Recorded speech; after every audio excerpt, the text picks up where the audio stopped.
నమస్కారం. నా పేరు డాక్టర్ షగుఫ్తా. నేను న్యాచురోపతి డాక్టర్‌ని. చాలామంది అడుగుతున్నారండి థైరాయిడ్‌ని ఎలా కంట్రోల్ చేసుకోవాలి? థైరాయిడ్‌కి ఎలాంటి ఫుడ్ తీసుకోవాలి? థైరాయిడ్ కంట్రోల్ చేసుకోవాలంటే ఏమన్నా రెమెడీస్ ఉన్నాయా? న్యాచురల్‌గా ఎలాంటి ఫుడ్‌లో మనం థైరాయిడ్‌ని మెడిసిన్ లేకుండా ఎలా యూజ్ చేయొచ్చు అని చాలామంది అడుగుతుంటారు. సో, వాళ్ళ కోసమే ఈ వీడియో.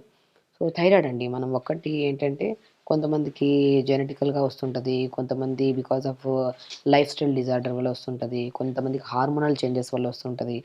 సో, కొంతమందిలో డెఫిషియన్సీస్ అయోడిన్ డెఫిషియన్సీ వల్ల గానీ, జింక్ డెఫిషియన్సీ వల్ల గానీ, సెలీనియం డెఫిషియన్సీ వల్ల గానీ, యాంటీబాడీస్ మన బాడీలో తక్కువ ఉన్నా గూడా అంటే సో, ఇలాంటి కండిషన్స్ మనం థైరాయిడ్ కేసెస్ చూస్తూ ఉంటామనమాట. సో, ఎందుకు థైరాయిడ్ స్పెషల్లీ వస్తదంటే ఒకటండి, మనకెప్పుడైతే ఒబేసిటీ వచ్చేసి పీసీఓడీ ప్రాబ్లమ్ వస్తే, ఈ ఆటోమేటిక్‌గా బికాస్ ఆఫ్ ఒబేసిటీ గానీ, పీసీఓడీ గానీ, మన లైఫ్ స్టైల్ మనం ప్రాపర్‌గా ఫుడ్‌లు తినక, సో, డెఫిషియన్సీస్ వల్ల, స్లీప్ ప్రాపర్‌గా లేకపోవడం వల్ల, ఈ గ్లాండ్స్ వర్క్ అనేది ఫంక్షనింగ్ తగ్గడం వల్ల వచ్చే థైరాయిడ్ అనేది అది పర్మనెంట్‌గా ఉండదు. వాళ్ళకేంటంటే because of life style disorder వల్ల వచ్చింది. అప్పుడు మనం అయోడిన్‌కి సంబంధించిన ఫుడ్డు, జింక్‌కి సంబంధించిన ఫుడ్డు, సెలీనియంకి సంబంధించిన ఫుడ్డు, సో, మన బాడీలో ఇమ్యూనిటీని పెంచే ఫుడ్ మనం రెగ్యులర్‌గా తీసుకుంటూ, రెగ్యులర్‌గా యోగా చేసుకుంటూ, హార్మోన్స్‌ని కరెక్ట్‌గా బ్యాలెన్స్ చేసుకుంటూ, కొన్ని అవాయిడ్ చేయాల్సి ఉంటాయి. అవి అవాయిడ్ చేసుకుంటే థైరాయిడ్ ఎప్పుడు మనం కంట్రోల్‌గా ఉంచుకోవచ్చు. కానీ మానిటర్ చేసుకోవాలి. చాలామంది ఏమంటుంటారంటే స్టార్టింగ్‌లో మాకు ప్రెగ్నెన్సీలో థైరాయిడ్ వచ్చింది అప్పుడు. తర్వాత మేము అప్పుడు మెడిసిన్స్ వాడాము. ఒక డోసేజ్ ఇచ్చారు డాక్టరు. వాడాము. దాని తర్వాత కొన్ని రోజుల తర్వాత ఆ మెడిసిన్ ఆపేసాము. తర్వాత ఎప్పుడు టెస్ట్ చేయించుకోలేదు అంటుంటారు. ఈ మధ్య కాలంలో ఏదో మన బాడీ అంతా డ్రౌజీగా, లెథార్జిక్‌గా ఉంటుంది. బరువు కూడా అన్‌కంట్రోల్‌గా తక్కువ తింటున్నా బరువు పెరిగిపోతున్నాం. హెయిర్ ఫాల్ అవుతుంది. మూడ్ స్వింగ్స్ ఎక్కువొస్తున్నాయి. సో, వీటన్నిటికి కారణాలు ఏంటంటుంటారు. డెఫినిట్‌గా అండి. ఇవన్నీ థైరాయిడ్‌కి సంబంధించిన కారణాలు. మనిషి యాక్టివ్‌గా లేకుండా లెథార్జిక్‌గా ఏదైనా పని చేద్దామన్నా కూడా పని చేయకుండా బాడీ వీక్‌గా అనిపించడము ఒక కండిషను. హెయిర్ ఫాల్ విపరీతంగా అవుతుంది 30 వేలలో. అలా ఉన్నా సో, కొంతమందిలో బరువు పెరిగిపోతుంటారు. తినే ఫుడ్ చాలా తక్కువ ఉంటది కానీ బరువు మాత్రం విపరీతంగా పెరుగుతుంటారు. కొంతమందికి ఇర్రెగ్యులర్ పీరియడ్ కూడా ఉంటది. ఇలాంటి 4 ప్రాబ్లమ్స్ వస్తే మాత్రం కొంతమందిలో స్కిన్ కూడా చాలా డస్కీగా అవుతుంటది. ఇలాంటివి ఏమనిపించినా కూడా 100% అది మగవాళ్ళలో గానీ, ఆడవాళ్ళలో గానీ ఖచ్చితంగా. ఎందుకంటే థైరాయిడ్ అంటే ఆడవాళ్ళలోనే వస్తది. మగవాళ్ళలో రాదని ఒక అపోహలో ఉంటారు కొంతమంది. సో, ఆడవాళ్ళలో గానీ థైరాయిడ్ మగవాళ్ళలో గానీ గ్లాండ్ ఉంటది కాబట్టి వాళ్ళిద్దరిలో ఎవరికైనా వచ్చే ఛాన్సెస్ ఉంటాయి. సో, ఇలాంటి సింప్టమ్స్ మీకెప్పుడు కనిపించినా కూడా మీరెళ్లి థైరాయిడ్ టెస్ట్ చేయించుకోండి. ఇందులో T3, T4, TSH అనే హార్మోన్స్ ఉంటాయి. మనం అవి టెస్ట్ చేయించుకున్నప్పుడు కరెక్ట్ ఏ లెవెల్స్‌లో ఏవి తక్కువున్నా, ఏవి ఎక్కువున్నా వీళ్ళు మెడిసిన్స్ ఎంత వాడాలి డోసేజ్. సో, న్యాచురల్‌గా కొద్దిగా మెడిసిన్స్ వాడుకుంటూ రెగ్యులర్ లైఫ్ స్టైల్‌ని మార్చుకుంటూ, మంచి ఫుడ్ ఏ డెఫిషియన్సీస్ వల్ల అయితే మనకి థైరాయిడ్ వచ్చిందో, ఆ డెఫిషియన్సీస్ మనం ఫుడ్ త్రూ కవర్ చేసుకుంటూ, రెగ్యులర్ యోగా చేసుకుంటూ ఉంటే ఇది పర్మనెంట్‌గా మనం యూజ్ చేయాల్సిన అవసరం లేదు మెడిసిన్. కానీ మానిటరింగ్ చాలా ఇంపార్టెంట్. నేను చెప్పానా ఇప్పుడు ఎప్పుడో థైరాయిడ్ వచ్చింది. మళ్ళీ మనం ఒకసారి టెస్ట్ చేయించుకున్న మళ్ళీ థైరాయిడ్ లేదు అని ఇక నేను కంప్లీట్‌గా టాబ్లెట్ ఆపేసాను అంటుంటారు కొంతమంది.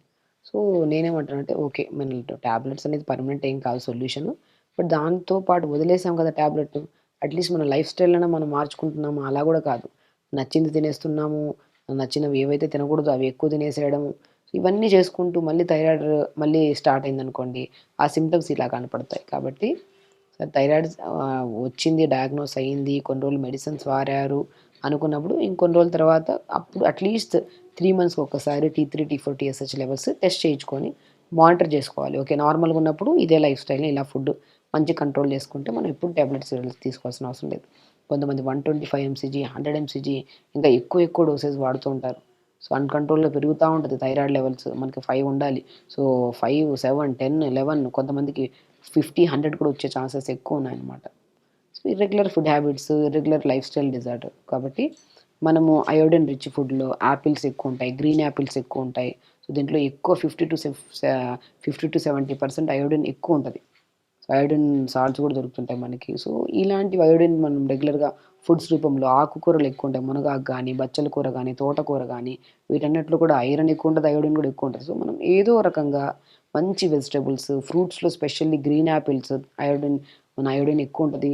అండ్ యాపిల్స్‌లో కూడా అయోడిన్ ఎక్కువుంటది కాబట్టి అండ్ ఫైబర్ కూడా ఎక్కువుంటది కాబట్టి సో, మనం అయోడిన్ ఎక్కువ రిచ్ ఫుడ్ తీసుకుంటున్నాం కాబట్టి ఆటోమేటిక్‌గా మనకి థైరాయిడ్ కంట్రోల్‌లో ఉంటది.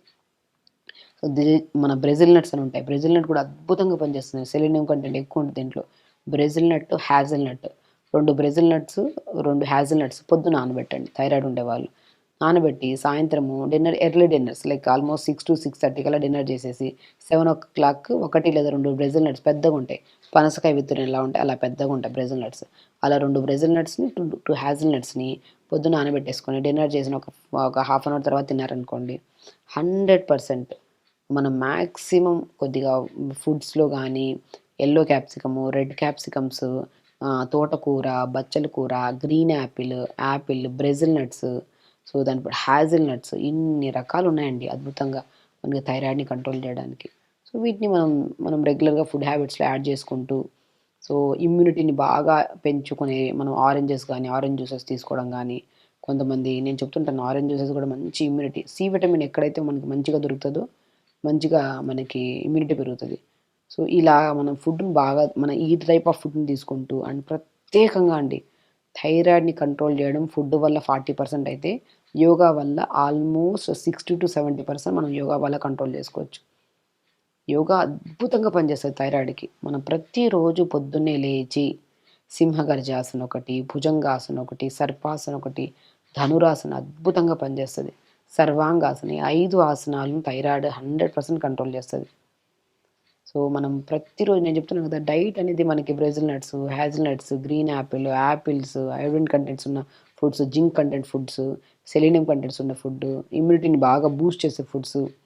మనం ఒక వీడియోలో క్లుప్తంగా ఎందులో ఎంత దొరుకుతది, ఎన్ని గ్రామ్స్ దొరుకుతది, ఏం తీసుకోవచ్చు రెగ్యులర్‌గా అని దాని గురించి క్లియర్‌గా చెప్పాను. సో అది ఒకసారి చూడండి. ఇప్పుడు కూడా మనం డిస్కస్ చేసుకున్నాం. ఇవి కూడా మనం రెగ్యులర్‌గా ఫుడ్ హ్యాబిట్స్‌లో యాడ్ చేసుకుంటూ ఇప్పుడు చెప్పిన 5 ఆసనాలు గుర్తుపెట్టుకోండి. యోగా వల్ల 60-70% థైరాయిడ్‌ని మనం అల్టిమేట్‌గా కంట్రోల్ చేసుకోవచ్చు. ఆ థైరాయిడ్‌నే కాకుండా బరువు కంట్రోల్ అవుతది. పీసీఓడీ ప్రాబ్లమ్ ఉంటే పీసీఓడీ కంట్రోల్ అవుతది. మగవాళ్ళలో కొంతమంది లెథార్జిక్‌నెస్, డ్రౌజీనెస్, కొంతమందిలో డెఫిషియన్సీస్ థైరాయిడ్‌కి చాలా ఇంపార్టెంట్ బి విటమిన్స్ కూడా. బి2 vitamin, B6 vitamin, B12 vitamin కూడా చాలా ఇంపార్టెంట్. కాబట్టి బి6, బి12 కొద్దిగా పూల్ మఖానాలో గానీ, తోటకూర విత్తనాలు దొరుకుతాయి మనకి. దాన్ని మన రాజగిర సీడ్స్ అని అంటారు. సో ఇవన్నీ మనం డైట్‌లో ఇప్పుడు మనం బ్రెజిల్ నట్, హ్యాజిల్ నట్ డైలీ పొద్దున పూట నానబెట్టుకొని ఈవినింగ్ టైమ్స్ తినమన్నాం. డైలీ ఒక యాపిల్ తినమన్నాం. ఓకే. ఆకుకూరలు కూడా ప్రతిరోజు ఒకరోజు ఒక ఆకుకూర, బచ్చల కూర ఒకరోజు, తోటకూర ఒకరోజు. తోటకూరలో బి12 ఉంటది. ఐరన్ కూడా ఎక్కువ ఉంటది. సో ఇలా ఆకుకూరలు మనం ఎక్కువగా తీసుకుంటూ కొన్ని కేసెస్‌లో కొన్ని కాలీఫ్లవర్స్ అంట, క్యాలే అంట, కొంతమంది కాలీఫ్లవర్, క్యాబేజ్ కొన్ని మనం అవాయిడ్ చేయమంటాం. అన్ని కేసెస్‌లో కాదు. ఏదో మంత్లీ వన్స్ తినడం వల్ల ఇబ్బంది ఏం లేదు. కొంతమంది కంప్లీట్‌గా బందే చేసేస్తా ఉంటారు. అలా ఏముండదు. సో కొన్ని కేసెస్‌లో అది కూడా ప్రత్యేకంగా మనం T3, T4, TSH లెవెల్స్ ఏవి అప్ అండ్ డౌన్ ఉంటాయి. దాన్ని బట్టి కొన్ని అవాయిడ్ చేయమంటుంటాం. అది ఒక ఇండివిడ్యువల్ పేషెంట్‌కి ఇండివిడ్యువల్ లాగా ఉంటది కాబట్టి ఇది ఇలా చెప్పడానికి ఉండదు. సో వాళ్ళలో కొన్ని రిస్ట్రిక్షన్స్ ఉంటాయి. అవి ఒక్కటి మీరు అవాయిడ్ చేసుకుంటూ రెగ్యులర్‌గా ఈ ఫుడ్ హ్యాబిట్స్‌ని పెంచుకుంటూ ప్రతిరోజు యోగా మస్ట్ అండ్ షుడ్ చెప్తున్నాను కదా! చెప్పాను కదా! భుజంగాసన ఒకటి, ధనురాసన ఒకటి, సర్పాసన ఒకటి అండ్ స్పెషల్లీ సింహగర్జాసన ఒకటి. అన్నిటికంటే ఇంపార్టెంట్ సర్వాంగాసన అన్ని అంగాల్లో ఉన్న ప్రతి అవయవాలకి బెస్ట్ ఆసన సర్వాంగాసన. ఈ 5 ఆసనాస్ చేసుకుంటూ కొద్దిగా మెడిటేషన్ చేసుకుంటూ భ్రమరి ప్రాణాయామం కూడా చేసుకుంటే మాత్రం ఖచ్చితంగా మనం కంట్రోల్ చేసుకోవచ్చు. ఎప్పుడు కంట్రోల్‌లో ఉంటది. మెడిసిన్స్ కూడా వాడాల్సిన అవసరం లేదు. కానీ మానిటరింగ్ చాలా ఇంపార్టెంట్. మన థైరాయిడ్ ఒకసారి తగ్గిపోయిన తర్వాత మళ్ళీ రాదు అనుకుంటే లైఫ్ స్టైల్ కరెక్ట్‌గా ఉంటే రాదు. లైఫ్ స్టైల్ డిస్టర్బ్‌గా ఉంటే ఖచ్చితంగా వస్తది. ప్రతిరోజు యోగా చేసుకుంటున్నారు. నేను చెప్పినట్టు ఇప్పుడు సప్లిమెంట్స్ ప్రాపర్‌గా తీసుకుంటున్నారు ఫుడ్ రూపంలో అది కూడా. సో ప్రతిరోజు మనం ప్రాపర్ స్లీప్ ఉంది. లైఫ్ స్టైల్ బావుంది. రెగ్యులర్ పీరియడ్స్ ఉన్నాయి. ఎలాంటి యాక్టివ్‌నెస్ లేకుండా అయితే లేము. బాగా యాక్టివ్‌గా ఉన్నాం. ఇవన్నీ ఉంటే మీరు ఖచ్చితంగా ఎలాంటి టెన్షన్ లేకుండా హ్యాపీగా ఉండొచ్చు. బట్ ఏదన్నా ఒక పెద్ద సింప్టమ్స్ కనపడుతున్నాయంటే శరీరం తెలియజేస్తది. ఏదో ఒక అప్ అండ్ డౌన్ అవుతున్నాయి లెవెల్స్ అని. అప్పుడెళ్ళి టెస్ట్ చేయించుకొని దాన్ని బట్టి మనం ప్రికాషన్స్ తీసుకుంటే మాత్రం థైరాయిడ్ మనం కంట్రోల్ చేసుకోవచ్చు. హెల్తీగా ఉండొచ్చు. ఎలాంటి థైరాయిడ్ వల్ల ఎన్నో థైరాయిడ్ వచ్చిందంటే ఇంక డయాబెటిస్ వాళ్ళు, బీపీ వాళ్ళన్నా కొద్దిగా హ్యాపీగా ఉంటారు. ఈ థైరాయిడ్ వచ్చిందంటే ఒక భయంకరమైన వ్యాధి వచ్చేసిందన్న ఫీల్‌లో ఉంటారు. చెప్తున్నాను కదా! ఈ డెఫిషియన్సీస్‌ని కరెక్ట్ చేసుకుంటూ, రెగ్యులర్ యోగా చేసుకొని, టైంకి తింటూ, టైంకి పడుకుంటే మాత్రం ఇది ఒక్కటే కాదు, ఏ రకమైన డిసీజెస్ రాకుండా మనం లైఫ్ స్టైల్‌ని పెంచుకొని హెల్తీగా ఉండొచ్చు. కాబట్టి ఖచ్చితంగా చేయండి. హెల్తీగా ఉండండి. హ్యాపీగా ఉండండి. నమస్కారం.